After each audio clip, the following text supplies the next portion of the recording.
திருவள்ளூர் வடக்கு மாவட்ட காங்கிரஸ் கமிட்டியின் புதிய தலைவராக சசிகுமார் நியமனம் செய்ததற்காக தேசிய காங்கிரஸ் கமிட்டி தலைமைக்கும் மாநில தலைமைக்கும் மனமார்ந்த நன்றிகளை தெரிவித்தார். அகில இந்திய காங்கிரஸ் கமிட்டியின் சார்பில் நடைபெற்ற திட்டத்தின்படி திருவள்ளூர் வடக்கு மாவட்ட காங்கிரஸ் கமிட்டி தலைவர் பதவிக்கு 15 தலைவர்கள் விருப்பமாக அளிக்கப்பட்ட போட்டியிட்ட நிலையில் அந்த விருப்ப மனுக்களை பரிசீலனை செய்த அகில இந்திய காங்கிரஸ் கமிட்டி தலைவர்கள் அதன் பொதுச் செயலாளர் கே.சி. வேணுகோபால் தலைமையில் தமிழகத்தில் உள்ள மொத்தம் 77 காங்கிரஸ் மாவட்டங்களில் 71 மாவட்டங்களுக்கு புதிய தலைவர்களின் பட்டியலை வெளியிட்டார்.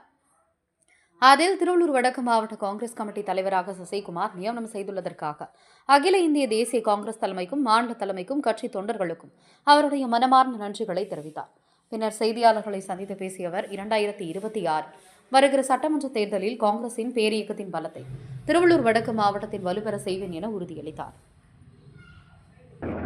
இந்தியா முழுவதும் அகில இந்திய காங்கிரஸ் கமிட்டியின் சார்பாக நடைபெற்ற SSA திட்டத்தின் மூலம் திருவள்ளூர் வடக்கு மாவட்ட காங்கிரஸ் கமிட்டி தலைவராக அகில இந்திய தலைமையின் சார்பில் என்னை தேர்வு செய்துள்ளார்கள். இந்த நேரத்தில் அகில இந்திய காங்கிரஸ் தலைமைக்கும் மாநில தலைமைக்கும் திருவள்ளூர் வடக்கு மாவட்ட காங்கிரஸ் கமிட்டியின் தலைவராகிய நான் என் நெஞ்சார்ந்த நன்றியை தெரிவித்துக் கொள்கின்றேன். நன்றி.